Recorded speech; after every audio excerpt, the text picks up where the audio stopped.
Hey everyone, OPD diaries के पहले video में आप सबका स्वागत है। मैं हूं आपकी डर्मैट डॉक्टर शिवानी शेखर और आप हैं डर्मा बूथ पर।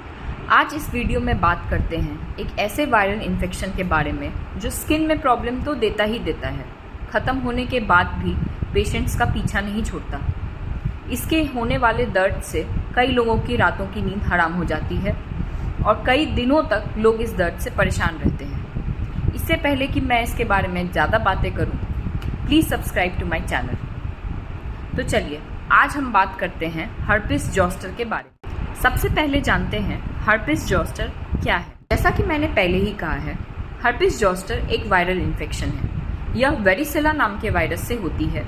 यही वायरस चिकन पॉक्स कराने के लिए भी रिस्पॉन्सिबल होती है और यही रीज़न है कि जिन लोगों को बचपन में या जवानी में चिकन पॉक्स का एपिसोड हुआ होता है, उनके हर्पिस जोस्टर होने के चांसेस नॉर्मल लोगों से ज़्यादा होते हैं, पर ये कोई ज़रूरी। दूसरा सवाल, हर्पिस जोस्टर में आखिर होता क्या है? Herpes zoster is characterised by dermatomal distribution of blisters और vesicles and they are painful in nature. अब इस बात को थोड़ा सा सिंप्लीफाई कर। डर्मेटोमल डिस्ट्रीब्यूशन क्या है? हमारा बॉडी डर्मेटोम्स से बना हुआ है। स्किन का वो पार्ट जो किसी एक नर्व से सप्लाई होता है उसे हम डर्मेटोम कहते हैं। Now varicella is a neurotrophic virus, यानी कि इसकी एफिनिटी हमारे नर्व के लिए है, ये नर्व्स में रहता है। नॉर्मली हमारे बॉडी की इम्यूनिटी इसे कंट्रोल में रखते हैं, लेकिन अगर किसी कारण से हमारी बॉडी की इम्यूनिटी कम हो जाती है तो ये वायरस तेज़ी से मल्टीप्लाई करते हैं। मल्टीप्लाई करते करते ये नस के सहारे चल के उस स्किन पर आते हैं जो नस सप्लाई करती है और इसलिए पेनफुल ब्लिस्टर सिर्फ उसी पार्ट में देखने को मिलते हैं जिस पे वो नस सप्लाई कर रही है।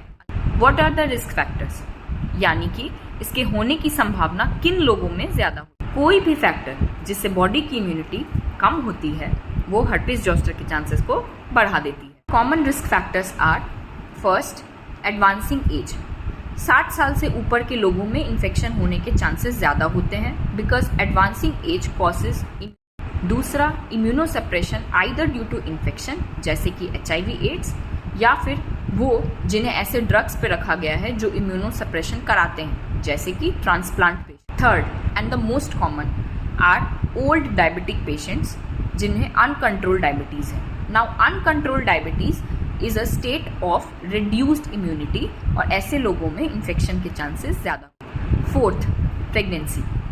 Pregnancy is a state of natural immunosuppression and so pregnant females are having higher chances of getting। इसका इलाज क्या है? इलाज तो बड़ा सिंपल सा है, obviously antivirals। Acyclovir and valacyclovir are the two most common antiviral drugs which are prescribed in herpes zoster, but in proper dose.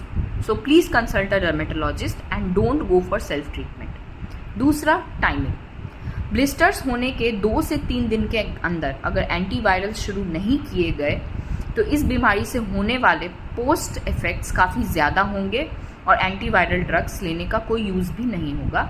So proper timing and proper dose are the 2 most important things to be considered when you are going for a treatment. Zoster होने के साथ भी और zoster होने के बाद भी जो सबसे ज़्यादा तंग करती है वो है दर्द या जोस्टर एसोसिएटेड पेन या पोस्ट हर्पेटिक न्यूरैल्जिया।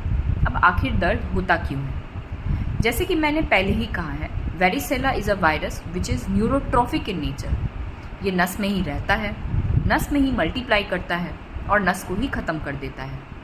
नस को वापस से बनने में काफ़ी समय लगता है और जब तक ये पूरी तरीके से नहीं बन जाता तब तक लोगों को उस जगह पे दर्द रह जाता है। अब एक सवाल जो पेशेंट्स मुझसे बहुत कॉमनली पूछते हैं वो ये है, डॉक्टर साहब मुझे ये दर्द कब तक रहेगा? अब इसका जवाब देना मेरे लिए भी बहुत मुश्किल है, बट 1 महीने तक दर्द रहना इज़ अ रूल। 3 महीने तक दर्द रहना इज़ वेरी कॉमन, पर कभी कभी ये दर्द 6 महीने से लेकर 1 साल तक भी लोगों को परेशान करता है। Also the pain in zoster is very different from the normal pain. It can be first burning, second stabbing, third shooting and fourth itchy in nature. साथ ही साथ जिस भाग में दाने निकले हैं उस भाग में लोगों को टिंगलिंग या झंझनाहट का एहसास भी कई दिनों तक रह जाता है। What is the remedy? The options that we are having currently are, first, medicines. Second, subcutaneous injection of anesthetics. And third, neural block. While the last two are procedures and must be keenly done by dermatologists or surgeons, the first is medicines. Now, medicines significantly reduce the zoster-associated pain, but obviously they cannot make it vanish. And if anyone is claiming you that they can cure your zoster-associated pain with any medicines, then please, what are those medicines?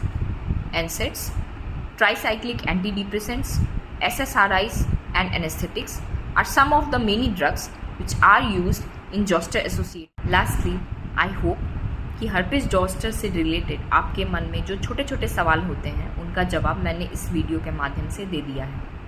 Even after this, if you are having any queries about this condition, please drop them in the comment box and let me know if you want to know about any other condition through my this series.